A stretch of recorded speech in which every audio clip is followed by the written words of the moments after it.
Glória a Deus. Um detalhe que nós não tínhamos os cabelos brancos, né? A Bíblia diz que os cabelos brancos, quando são ganhos no caminho da justiça, é como uma coroa de glória. Uau! Eu me lembrei, pastor Marcos, que naquela ocasião no encontro, a gente se conheceu ali rapidamente, mas você estava sentado, acho que era na primeira ou na segunda fileira, naquela manhã que eu ministrei. E quando eu pus os olhos em você, eu vi nitidamente alguém vocacionado. E eu falei sobre um chamado pastoral, você sorriu. E só depois eu fui saber que você já era um pastor naquela ocasião. Então eu estou falando algo só para confirmar aquilo que eu sei que você não tem dúvidas nenhuma, mas que o seu chamado veio do Senhor. Há homens que se chamam para o ministério e eles podem até fazer um bom trabalho, mas há aqueles que de fato o Senhor separa, que o Senhor escolhe para o exercício de um ofício, de um ministério na casa dele. E eu louvo ao Senhor por essa casa. Uma igreja, ela nasce a partir de uma casa. Eu acredito que ninguém abre uma igreja, só quem pode abrir uma igreja é Deus. Não existe isso de, eu acho que eu vou abrir uma igreja, não. E na verdade Deus também não abre. Eu penso que Ele faz nascer. Eu penso que uma comunidade, ela simplesmente nasce como uma criança. E a partir daquela criança, quando ela chegar na fase adulta, ela vai constituir uma família. Primeiro ela precisa passar por cada etapa de crescimento, porque crescimento é amadurecimento. E eu louvo a Deus como amigo dessa casa, porque algumas vezes bem de perto, outras nem tanto, um pouco de longe, mas a gente pôde participar, acompanhar do crescimento.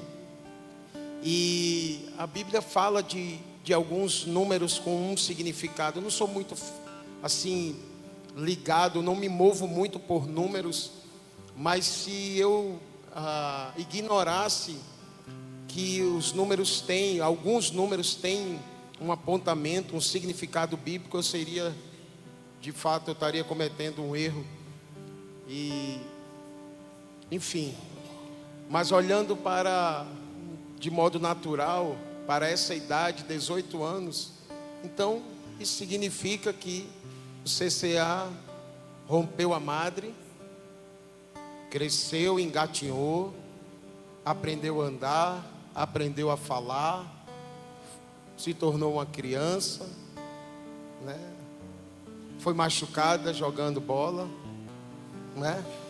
Qual é a criança que nunca foi machucada, que nunca sofreu talvez um bullying na escola?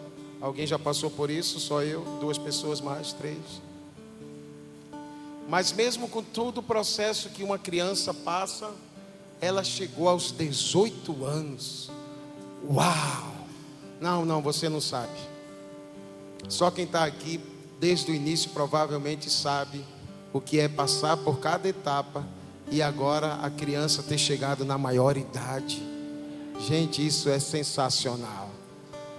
Quem só participa, e quando eu digo só participa, por favor, não me tenha por mal, nunca vai saber todo o processo.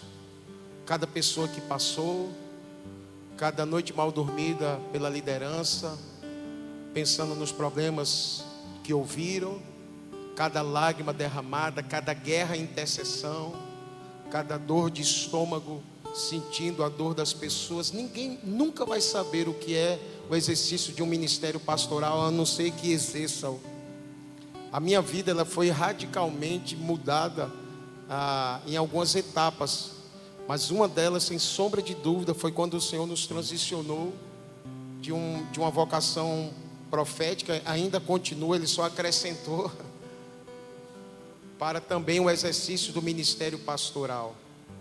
Meu Deus, eu era feliz e não sabia. Brincadeira, eu nunca imaginei que eu ia amar tanto fazer o que eu faço hoje. Mas nunca imaginei os desafios que seria muitas vezes trocaram o púlpito pela mesa do aconselhamento. E enfim, mas como é bom a gente ver os processos que os irmãos vão passando. Como é bom olhar para trás e ver irmãos que chegaram todos tímidos, ali meio sem, deslocados, sem conhecer ninguém, e de repente ele vai tomando a forma, e ao mesmo tempo a comunidade vai se amoldando a ele, e aí ele vai criando amigos, vai criando seu espaço no ministério. Daqui a pouco a esposa engravida, a gente apresenta o filho. Daqui a pouco a esposa engravida pela segunda vez. Aleluia. Isso é ser família. Parabéns, CCA, vocês são uma família. E se vocês são perfeitas, aí eu vou me preocupar. Porque se existe alguma família perfeita aqui na terra, eu desconheço.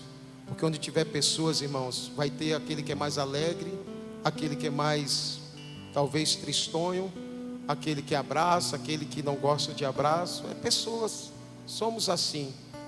E quem não tem pecado, ou quem seja perfeito, então, por favor, pegue a pedra e pode apedrejar. Mas se não é, e eu creio que é o caso de todos nós, então é tempo de deixar a pedra, pegar a enxada, pegar o carro de mão e voltar a trabalhar, porque tem muito trabalho para essa casa nos próximos anos. Amém? A visão do Senhor não é menor do que uma cidade.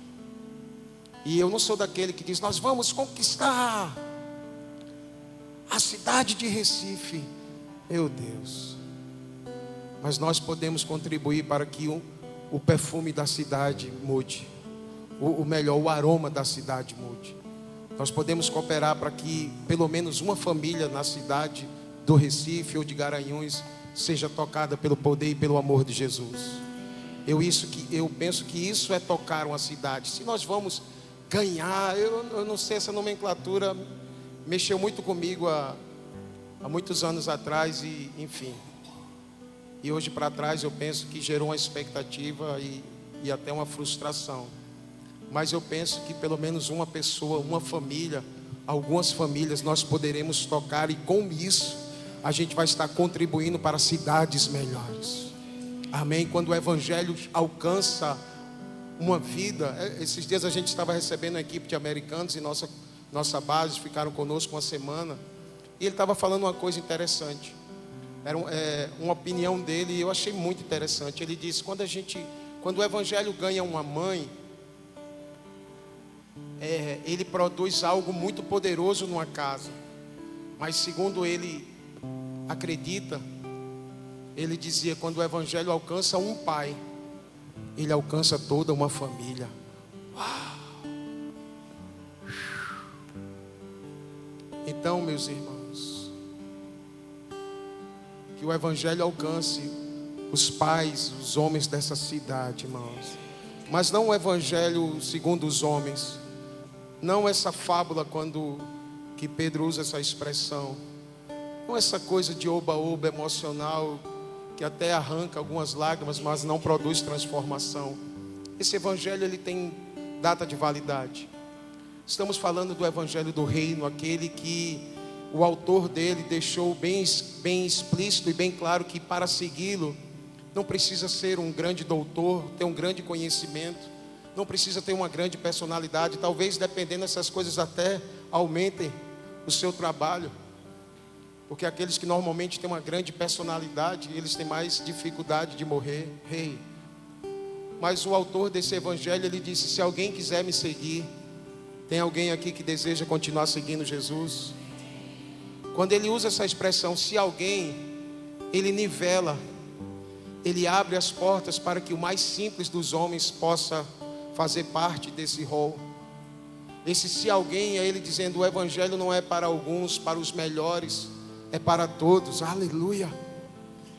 Mas ele é bem sincero e ele diz que basicamente esse que desejasse segui-lo precisaria basicamente de 3 coisas. Primeira, tome a sua cruz. Deixa eu te dizer, o evangelho é a maior aventura que um homem pode viver nessa terra, na minha opinião. Mas não existe evangelho sem cruz. E eu não falo daquela cruz que a gente usa no Transilim dourado, nada contra. Eu falo daquela cruz que significava e significa ainda hoje morte, humilhação, renúncia, sofrimento. Quantos entendem que o evangelho é também isso? Não é só isso, mas é também isso. Quantos entendem isso? Aí depois, como se já não bastasse o desafio de levar uma cruz, ele fala que aquele que quer me seguir, tome a sua cruz e renuncie a si mesmo. Sabe, a sua vontade, o seu eu operando, governando, ele vai ter que sair do centro, ele vai ter que sair do chamado trono, do controle do centro. O mundo, eu tenho uma mensagem para alguém aqui, me desculpa, mas o mundo não gira em torno de você. Você não é o centro do universo, tá? Amanhã você pode ouvir um coach, ele vai te dizer isso, aí você fica com quem você quiser. Nada contra o coach, eu acho que eles fazem um bom papel. Eu só acho que pregação é pregação, palestra é palestra, cada coisa no seu lugar. Então os coaches vão nos convencer que nós somos o centro do universo. E eu não estou aqui querendo ser irônico, mas como eu sou um pregador do evangelho, ou pelo menos tento ser, deixa eu te dizer, o centro de todas as coisas é Jesus Cristo. E enquanto a minha vida limitada, fraca e cheia de defeitos e limitações gira em torno desse ser chamado Jesus Cristo, tudo começa a andar, tudo começa a colocar em ordem, tudo passa a ter sentido, tudo passa a ter propósito, tudo passa a ter um destino. E a terceira coisa que ele fala é que além de tomar a cruz e renunciar a si mesmo, porque uma coisa está ligada à outra, ele fala que isso tem que ser um estilo de vida, e ele fala que isso deve ser feito dia, alguém lembra? Dia a dia. No dia que eu me sinto muito amado porque preguei e abençoei uma igreja, no outro dia que eu sou criticado. No dia que eu vou lá, paguei as contas e sobrou alguma coisa, e no dia que as contas não batem. No dia bom, no dia mau, como Paulo fala em Efésios 6, o evangelho não é quando eu quero, quando eu posso, quando eu desejo, quando eu estou afim, quando o diabo dá uma trégua. O evangelho se tornou a minha vida. E eu, para te falar a verdade, eu acho que não tem vida fora do evangelho, porque eu já sentei com homens com muitos recursos, e eles eram tão vazios como um cano qualquer. Depois que eles falavam das proezas que o dinheiro tem permitido ele viver, e a gente começava a falar da vida eterna, meu Deus, nunca a gente viveu uma geração de tanto avanço tecnológico, nunca a gente teve tanto empreendedorismo, nunca a gente teve tantas pessoas famosas no mundo por meio de uma tela, que na verdade, na maioria das vezes, na minha opinião, não reflete a realidade. Mas talvez nunca a gente teve uma geração de pessoas tão vazias. Meus amados irmãos, vivamos o evangelho, não é uma roupa de domingo, é um estilo de vida glorioso, nada fácil, mas glorioso. Alguém concorda? Aleluia. Então curve a sua face, porque eu não vim pregar, eu vim partir coração. Sabe, eu não quero ler e te fazer bem, eu quero entrar. Eu estou procurando esses dias entrar nas escrituras e deixar que ela entre em mim. Nesses dias, mais do que um arrepio, eu estou atrás de lágrimas. Mais do que se tornar um grande homem, eu estou procurando diminuir. Mais do que conhecer grandes homens, eu estou procurando conhecer a Cristo.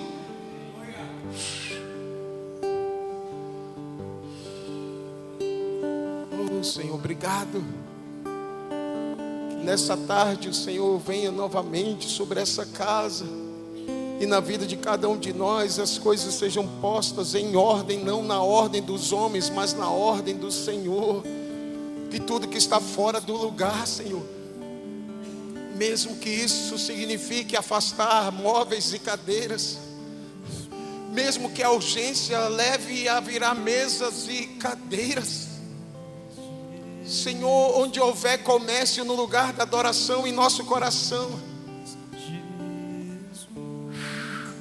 Senhor, que jamais aconteça conosco o que aconteceu com Lúcifer, porque um ser brilhante, cheio de luz, foi encontrado comércio dentro dele. barganha, ganância e seu orgulho derrubou. Que tal não aconteça conosco nem com a igreja brasileira? Portanto, Senhor, enquanto pouco tempo temos pela frente, nos leva à pureza e simplicidade devidas a Cristo. Senhor, esse é um tempo de descer do salto alto dos púlpitos, Senhor, para as sandálias da simplicidade. Oh Deus, eu te peço perdão, Senhor, porque tornamos o altar uma passarela, mas agora, Senhor, nós queremos tornar a passarela de volta um altar. Não um lugar onde nós expomos, Senhor, nossas marcas, nosso corpo, nossa tatuagem, mas onde homens e mulheres mortos refletem a luz do Cordeiro. Ei, eu te peço perdão, Senhor. Nos leva de volta a um lugar onde o Senhor era, porque o Senhor é, e o Senhor sempre será o mesmo. Oferecer algo de valor para abençoar teu coração. Quando a música esmorece, o resto desaparece. Simplesmente a ti me achego, ansiando oferecer algo de valor para abençoar teu coração. Sim, Senhor.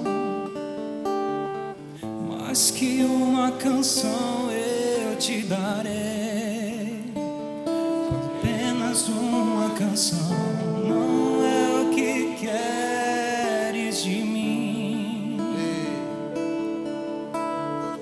Mais profundo busca, Senhor, o que os olhos podem ver. Queres meu coração.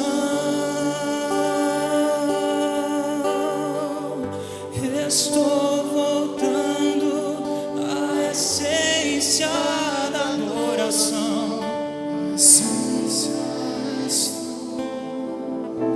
A essência és tu, Jesus. Me perdoa pelo que eu fiz dela. A essência és tu. Sim, Senhor. A essência és tu, Jesus.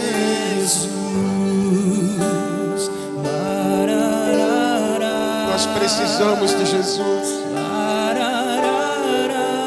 Nós precisamos urgentemente dele. A essência és tu, Jesus.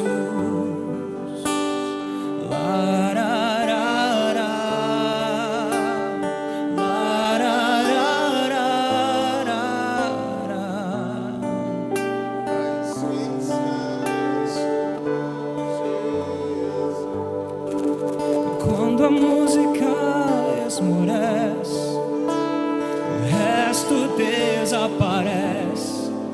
Simplesmente a ti me achego,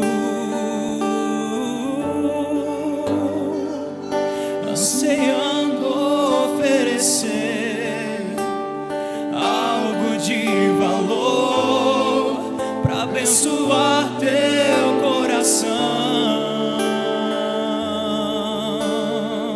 Mais que uma canção eu te darei, pois apenas uma canção não é o que queres de mim. Mais profundo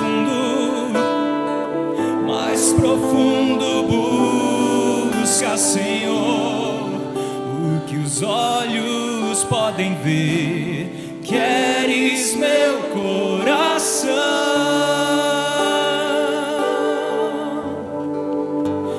Estou voltando à essência da adoração. A essência és tu,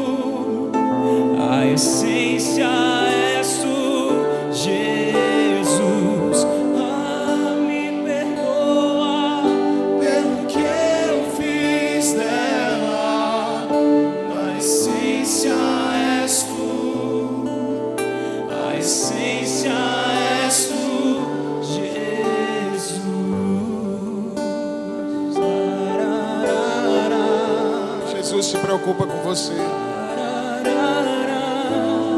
Ah, se você tivesse ideia. A essência és tu, Jesus, Rei de imensurável valor. Ninguém pode expressar o quanto és digno.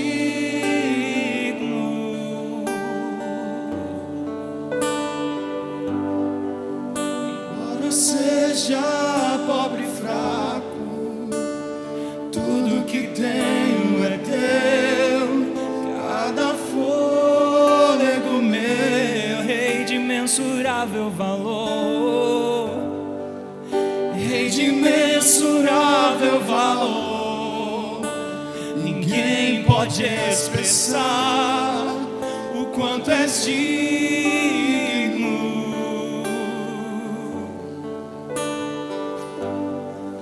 Embora seja pobre e fraco, tudo que tenho é teu, cada fôlego meu.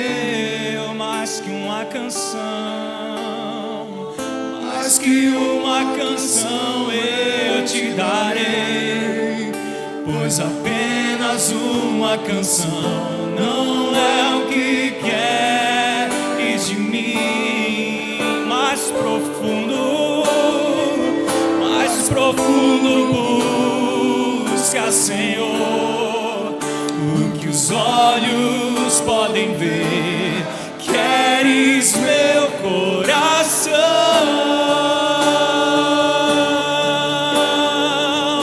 estou voltando à essência da adoração, e a essência és tu, a essência és tu, Jesus.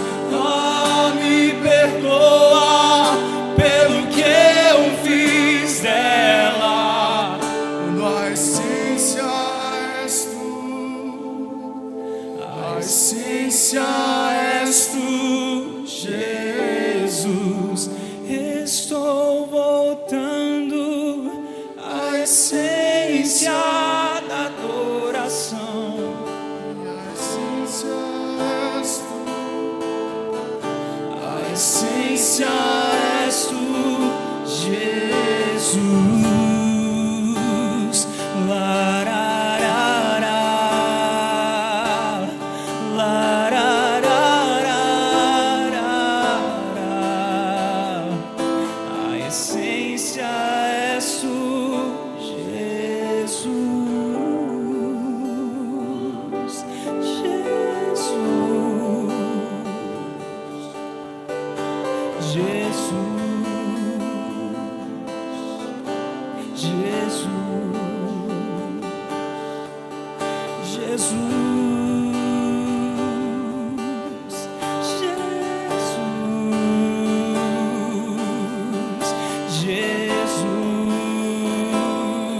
Jesus, Jesus. Estou voltando à essência da adoração, e a essência és tu, a essência és tu, Jesus. Oh meu Jesus, oh amado Jesus.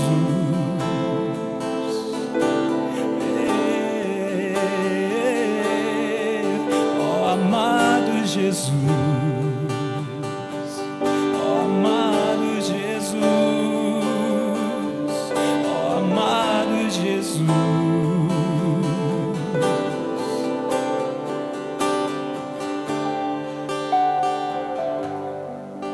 Rei de imensurável valor, ninguém pode expressar o quanto és digno.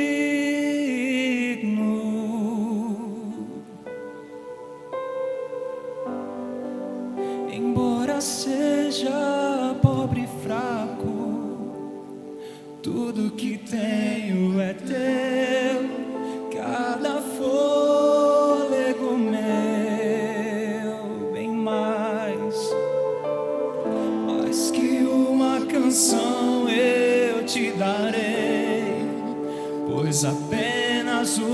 canção não é o que queres de nós.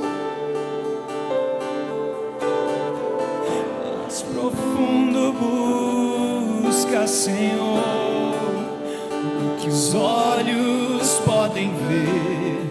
Queres meu coração.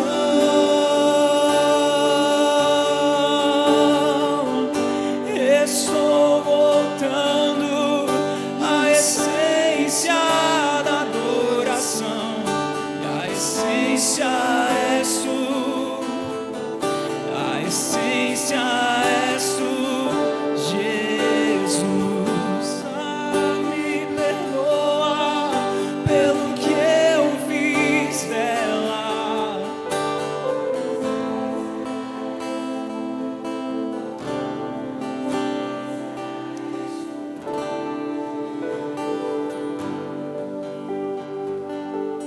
Aleluia.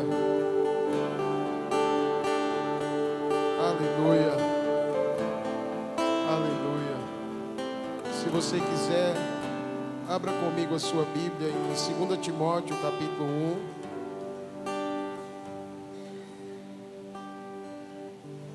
Eu sinto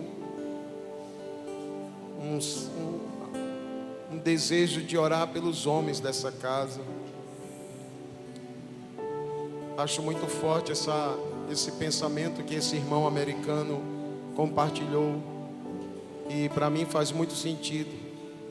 Quando um homem de uma casa se converte, sua família se converte. De alguma forma, sua família é alcançada.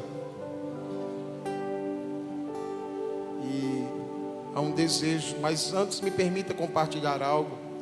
Pela manhã nós compartilhamos esse texto e enfatizamos tanto algumas características do testemunho do próprio Paulo, como algumas orientações que ele deu a Timóteo. E uma vez que nós já falamos para a liderança, trazendo o testemunho do próprio Paulo, eu não vou compartilhar isso nessa tarde. Eu vou só enfatizar algumas coisas que falamos de manhã e enfatizar outras sobre aquilo que Paulo orienta Timóteo nesse capítulo, tá? E seguindo essa linha, talvez à noite a gente nem vá para esse texto. Mas vamos lá, eu vou ler novamente o capítulo todo, mas eu vou enfatizar algumas coisas que falamos de manhã e outras que não enfatizamos tanto. Só basicamente nas direções que Paulo dá a Timóteo. E falamos de manhã, inclusive, que essa carta de despedida, a possível última carta escrita por Paulo antes do seu martírio, não é uma carta, era uma carta para um pastor, para um líder de uma igreja local, mas não era uma carta repleta de técnicas, de direções técnicas, estratégias para que a igreja crescesse. Era uma carta pastoral, pessoal, como que dizendo: Timóteo, combate o bom combate. Timóteo, guarda seu coração. Timóteo, lembra das profecias que você recebeu, permanece firme nelas, combate. Então era um cuidado pessoal, sabe? Eu falo disso porque hoje me parece que há muita ênfase na igreja brasileira entre os resultados, e isso não está errado, mas parece que o se tornar, o cuidar do testemunho pessoal, que era um cuidado que Paulo tinha para com Timóteo, parece que não acompanhou. Então talvez a gente tenha, enfim, bons resultados até, mas ainda um cristianismo não acompanhando a mesma proporção, ainda não tão, talvez, intenso, profundo, puro, simples, glorioso. Então eu creio que cada um carrega uma porção, cada um tem tem algo que o Senhor confiou, e talvez a nossa parte em relação à cooperação para o corpo de Cristo seja enfatizar essas questões do coração, da devoção. Foi sempre assim desde o início da nossa caminhada, foi sempre isso que mexeu conosco, foi sempre isso que nos preocupa em relação à igreja brasileira. A gente se alegra por vê-la crescendo no conhecimento, pelo menos teórico, teológico e etc. Mas eu estou atrás de Cristo Jesus. Eu estou atrás daqueles que talvez não tenham grandes palavras, mas que ao sentar perto dele já me dá vontade de chorar. Porque talvez ele não tenha um português erudito, talvez não tenha palavras de revelação, mas ele anda com a própria revelação de Cristo Jesus na sua vida. É diferente, meu irmão. É diferente. Alguém concorda? É diferente. É diferente, é totalmente diferente.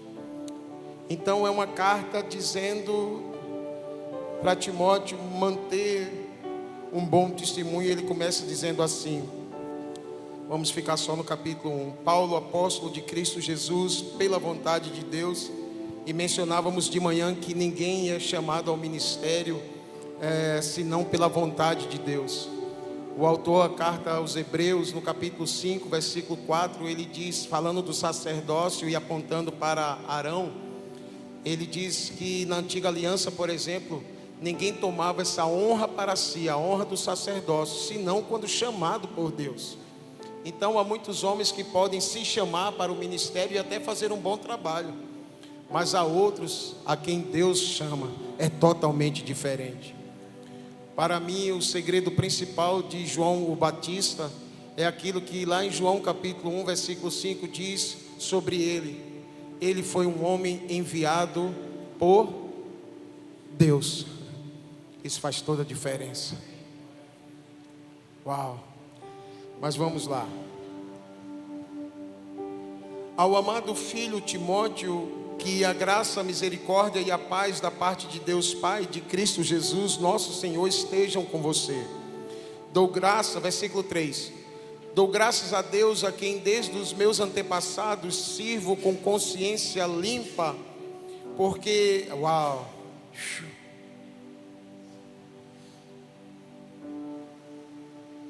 meu Deus,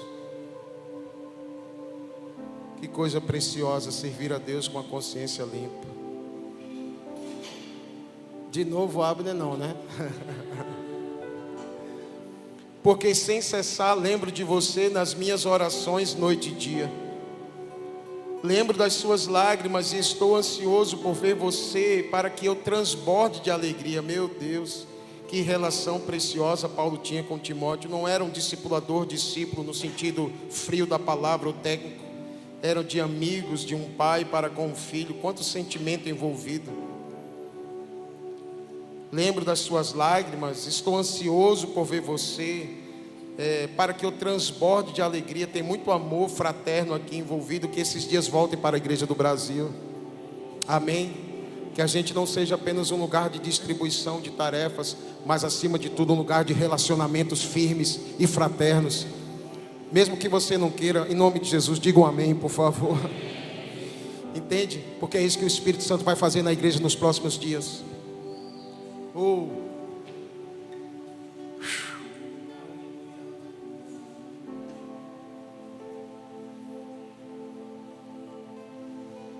Ei.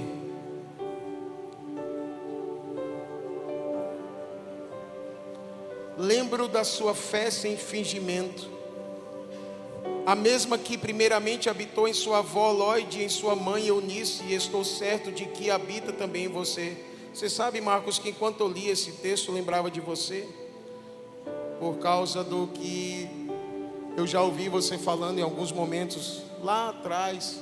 De vez em quando você mencionava o testemunho da sua mamãe, e quando eu lia eu lembrava do seu testemunho e da fé que habitou em sua mãe e da fé que habitava na sua avó Adriel. A primeira coisa que me chama a atenção aqui nesse texto, antes de começar a mencionar as direções que Paulo traz a Timóteo, é que ele menciona algo que ele viu naquele menino, naquele jovem, talvez não tanto agora na ocasião dessa carta, mas quando foi ganho por Paulo, sim. É que ele fala de uma fé sem...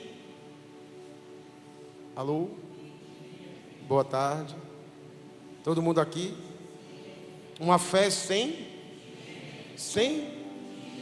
fingimento. E eu fui procurar no original E sabe o que é uma fé sem fingimento? É uma fé sem fingimento. Tem coisa que não precisa procurar, o português já está bem explicado.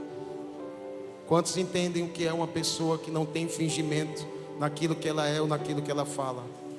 Uma fé autêntica, como disse a pastora Cris, é uma fé pura. Meus amados irmãos, aqueles que estão no início da caminhada com Jesus, que a sua fé até o fim seja sem fingimento. E aqueles que têm mais tempo de caminhada, se você tem conservado uma fé sem fingimento, que você continue até o fim com uma fé sem fingimento. E por acaso, se você perdeu a rota e a sua fé passou a ser maquiada, mas para demonstrar aos homens que você estava bem, quando na verdade você estava perdidamente perdido, que nesses dias haja uma correção e a sua fé volte a ser pura como no início. Amém? Porque foi isso que chamou a atenção de Paulo.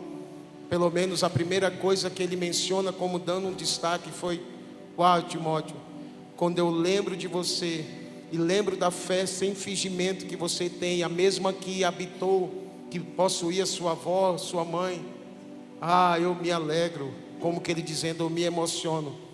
Então, irmãos, que os dias de uma fé sem fingimento volte ao coração da igreja brasileira, uma fé pura, uma fé simples, verdadeira, autêntica, amém? Aleluia. E aí deixa eu já acrescentar uma coisa: crente passa por problema. Alguém já descobriu isso? Quem já descobriu? Então, se alguém perguntar assim, conselho de amigo, tá? Você faz se quiser. E aí, meu irmão, tá tudo bem? Se não tiver nenhum problema de dizer, aliás, o certo deveria ser que a gente não mentisse, né? Não é isso que a Bíblia ensina? Então, que tal a gente dizer, tá não, meu irmão. Agora, ao perguntar, então se prepare. Porque pode ser que você diga, tá tudo bem só por educação, e a pessoa diga, tá nada bem. E agora, o que é que você vai fazer? E se você tiver com o mesmo compromisso do levita e do sacerdote da parábola do bom samaritano, em cima da hora, e aí? Você vai trocar as vestes e colocar de um bom samaritano e dizer, meu compromisso já foi. Vamos lá, cara, vamos sentar, vamos tomar um café. O que é que está rolando? Que tal a gente ter uma fé sem fingimento? Alguém concorda, pelo amor de Deus, alguém? É uma fé autêntica, irmãos. Isso não quer dizer que não estamos crendo em Jesus, que não estamos fazendo as atividades espirituais, mas quando você passa por um problema e você está com dificuldade e você fala sobre isso, você está sendo verdadeiro, você está sendo ser humano. Mas vamos lá. Então ele começa a dar algumas orientações para seu filho na fé, e a primeira é no versículo 6, quando ele diz assim: por esta razão venho a lembrar-lhe, lembrando que essa é uma carta pessoal, tá? Venho a lembrar-lhe que reavive o dom de Deus que está em você pela imposição das minhas mãos. Então, Paulo tinha uma contribuição direta para o homem de Deus que Timóteo se tornou. Eu sou fruto de muitos homens e mulheres que passaram na minha vida e repartiram algo, depositaram algo, impartiram algo, ou de longe eu sentado, ou por meio de uma oração que liberaram, de uma transferência, às vezes nem pela imposição de mãos. Mas eu já tive experiências também de pedir oração por um homem que eu olhei no púlpito queimando, e pedi oração por ele, e ele virar as costas e me deixar falando só. Então, de todas as formas, Deus foi me ensinando, não só apontando como fazer, mas como que dizendo assim, está vendo esse aí, filho, o que ele fez? Estou, Senhor. Então, nunca faça isso. Por isso que enquanto tiver alguém, por mais exausto que eu esteja, eu vou orar.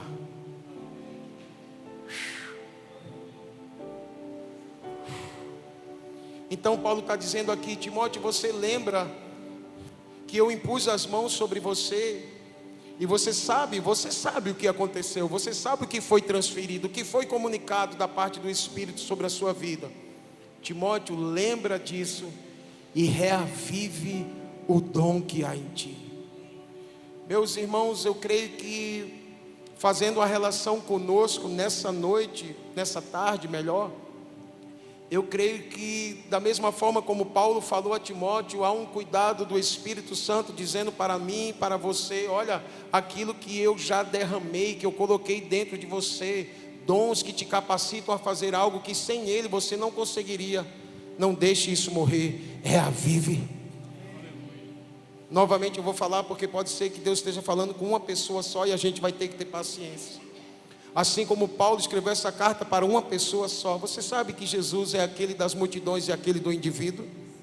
Você sabe que às vezes a gente pode sair de um culto onde 99 pessoas de um ambiente de 100 pessoas pode dizer: cara, Deus não falou nada comigo. E sair uma pessoa dizendo: cara, Deus falou a noite toda comigo, a tarde toda. Sinto muito, Jesus é de multidões e do indivíduo.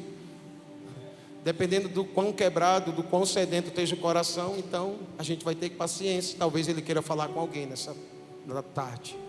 E se era comigo, aí vocês vão ter que ter paciência mesmo, porque eu não discerni.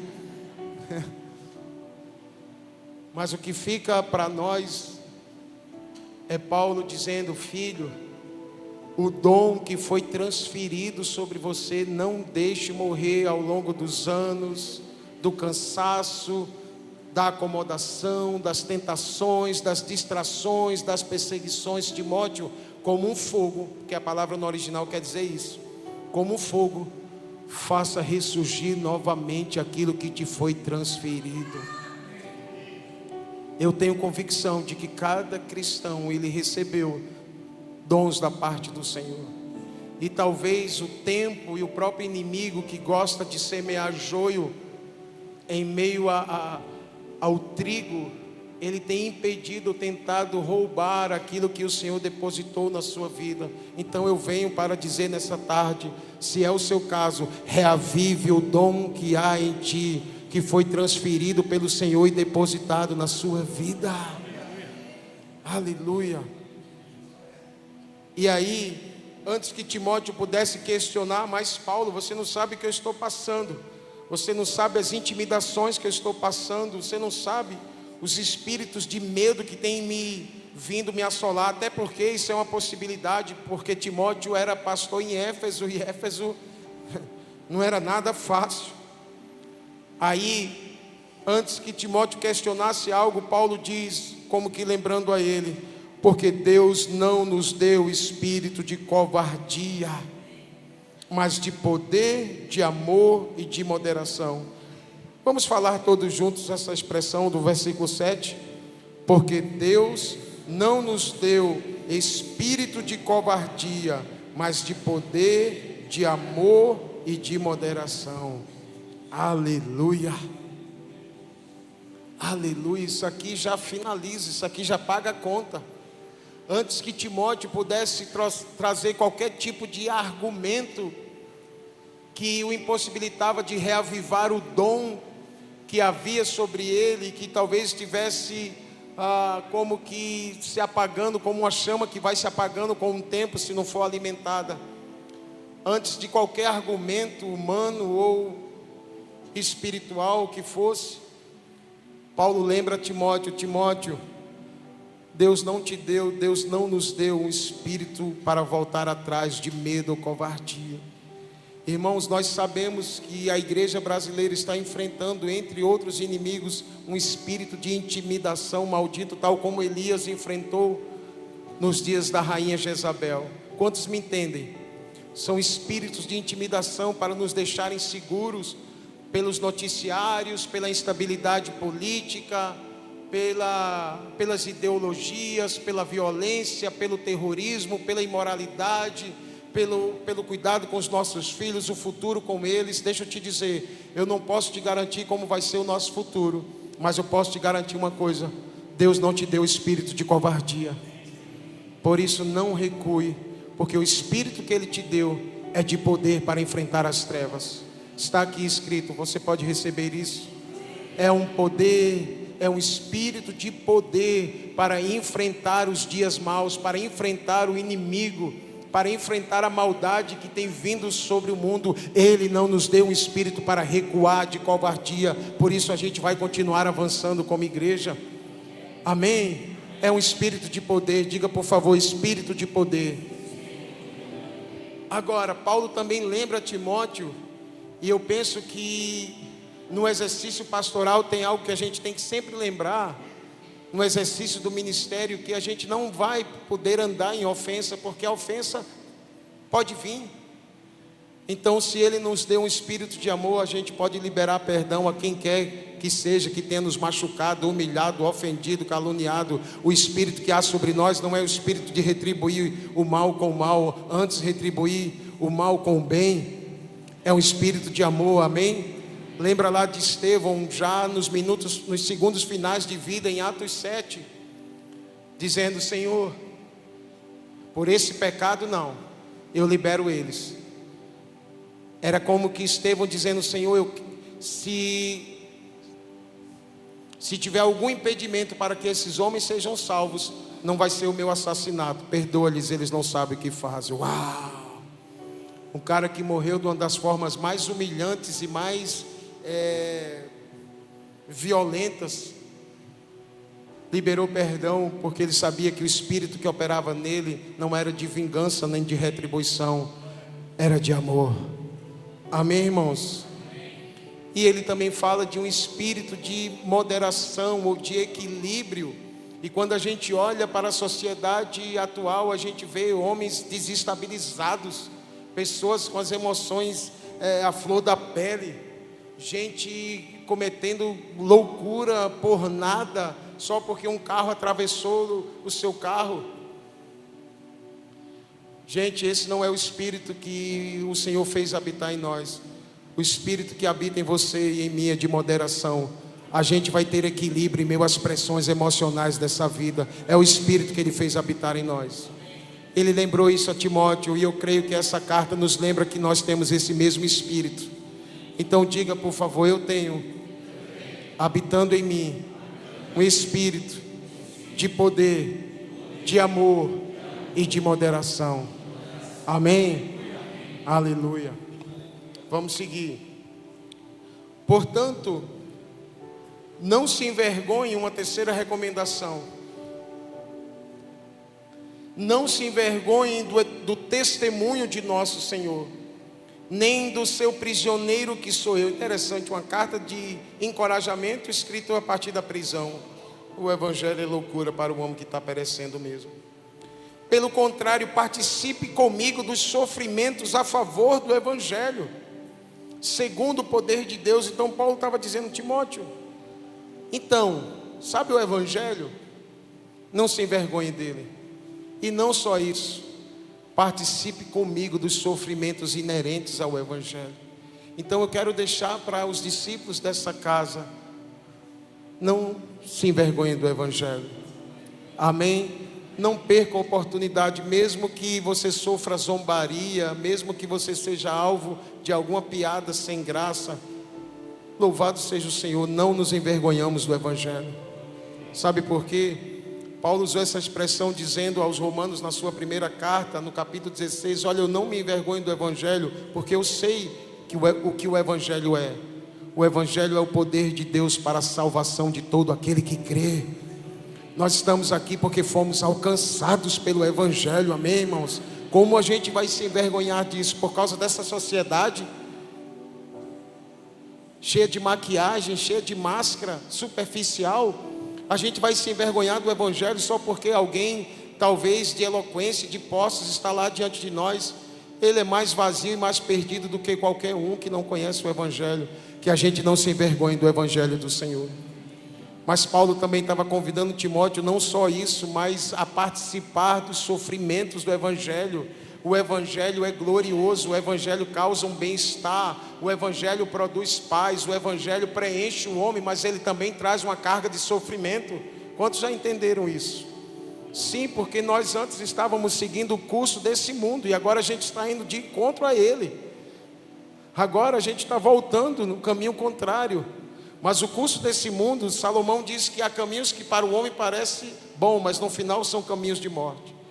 Mas o caminho do Senhor, o caminho contrário, Ele dará na eternidade com Ele. Por isso continue remando. Amém? Mesmo que venham ondas e ventos contrários, o barco vai chegar do outro lado. Você sabe por que Jesus repreende os discípulos, repreende a incredulidade dos discípulos nesse episódio do barco que quase afundou e que eles estavam depois achando que era um fantasma com ele vindo? É porque Jesus já tinha dado uma palavra antes. A mesma palavra num episódio muito semelhante, quando ele está dormindo no barco e os discípulos acordam ele desesperado. E quando eu comecei a ler essa passagem, eu pensava, será que Jesus acordou tipo mal-humorado? Alguém estava dormindo um sono profundo e foi acordado e você não ficou muito feliz? Já aconteceu com alguém? 2 pessoas, 3? Quem aqui não gosta de acordar com despertador? Se eu pudesse, eu exterminaria todos os despertadores. Aí eu me acordo antes. Os discípulos acordam lá Jesus e ele, antes de repreender, ele repreende a incredulidade deles. Parece até que ele acordou de mau humor. Até que um dia eu percebi um detalhe que para mim era o segredo. Antes de entrar no barco, ele disse assim: vamos para o outro lado. Alguém pegou? Ele nunca disse que ia ser tranquilo. Ele só garantiu, porque era uma direção. Vocês vão chegar do outro lado.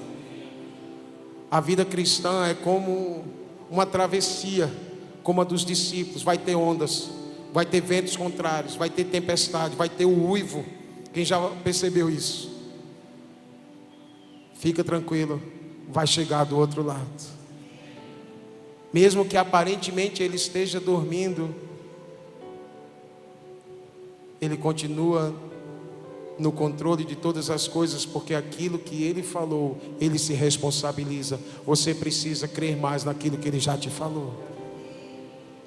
Você precisa parar de se desesperar tanto e confiar mais naquilo que ele falou. Amém? Menos desespero e mais fé para nós. Alguém concorda? Alguém recebe isso? Menos desespero e mais confiança nele, naquilo que ele falou. Amém? Por mais que a gente repita o texto, nunca é igual, né? Vamos lá, vamos seguir. Versículo 9. Paulo lembra Timóteo dizendo: ele nos salvou e nos chamou com santa vocação. Uau! Não segundo as nossas obras, mas conforme a sua própria determinação e graça, que nos foi dada em Cristo Jesus antes dos tempos eternos. Então Paulo está lembrando aí que tanto a salvação como a vocação, aliás, que Paulo chama de santa, porque é uma vocação separada, a vocação de seguir a Cristo e consequentemente anunciá-lo. Ele diz: isso não foi feito por obras, Timóteo. Para mim é como Paulo dizendo assim: Timóteo, nada do que você faça ou deixe de fazer vai alterar a salvação e a santa vocação que Deus tem, porque não foi por obras. Para mim é como Paulo organizando as coisas na vida de Timóteo, dizendo: Timóteo, não mistura, não inverte as coisas. Quem ama o Senhor naturalmente, ele vai querer servi-lo. Mas nunca ache que aquilo que você faz vai te dar mérito diante do Senhor, porque nem a salvação, nem a santa vocação foi por obras. Irmãos, não é o que fazemos ou o que deixamos de fazer. Uma casa que me impressiona muito como modelo de uma igreja saudável para os nossos dias é a casa de Marta, Maria e Lázaro, em João capítulo 12. Porque tinha serviço, tinha devoção e tinha um coração de um amigo. E eu costumo dizer que Lázaro é meu herói, porque as únicas 2 coisas que a Bíblia fala que Lázaro fez foi sentar na mesa com Jesus e morrer. E aí, Paulo, o que foi que você fez? Cara, eu viajei o mundo da época e preguei o evangelho para reis. E aí, Pedro, o que você fez? Cara, eu pisei em Roma e anunciei o glorioso evangelho. E você, Lázaro, o que você fez? Então, eu morri. E aí? Mais nada então. Como eu não conseguia me ressuscitar, Jesus me ressuscitou. Teve mais alguma coisa? Teve. Depois que eu ressuscitei, tentaram me matar de novo. Só isso, Lázaro? Só. Minha grande contribuição foi morrer. Mas quando ele sentava na mesa,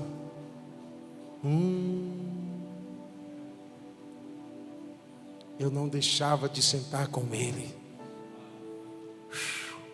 Então, se você tem um dom de Marta, continue servindo, porque parece que a gente aprendeu, você tem que escolher ser Maria, você tem que definir se você é Marta ou Maria. Eu não vejo dessa forma, porque para mim a devoção de Maria era tão importante quanto o serviço de Marta, ainda que Jesus deixou muito claro que dentro as duas coisas tinham a melhor parte. O problema de Marta não foi servir enquanto Jesus estava lá, no meu entendimento. O problema foi quando ela olhou de lado. Porque muitas vezes quem serve demais, em algum momento, pode ser que ele olhe para o que serve de menos na opinião dele, e que está fazendo menos, e então essa é a oferta que ele não recebe. Se você serve, faça com todas as suas forças e com alegria. Deus recebe essa oferta, amém? Nós não podemos perder Marta de jeito nenhum. Sem o serviço, como nós vamos glorificar ao Senhor? Mas na casa em Betânia também tinha a devoção expressa, representada pelo perfume e por tudo mais que Maria fez, derramando sobre o Senhor. Mas que nós sejamos uma igreja de serviço, de devoção e de amigos de Jesus. Amém? E se a contribuição de Lázaro maior foi morrer, que tal a gente morrer um pouco mais também nesses dias? Alguém concorda?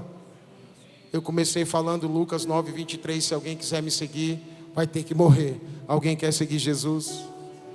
Aleluia. Ele também quer que você siga. Essa é a boa notícia. Vocês recebem essa boa notícia?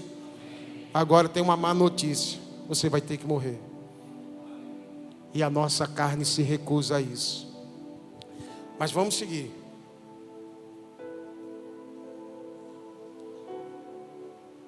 Aonde paramos? Versículo 10.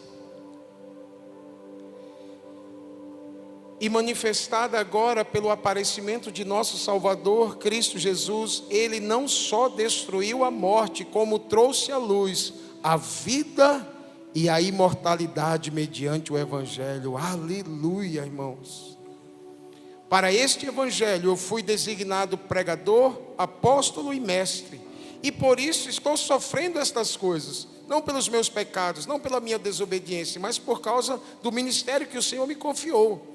Mas eu não me envergonho, porque eu sei em quem tenho crido, e estou certo de que Ele é poderoso para guardar aquilo que me foi confiado até aquele dia.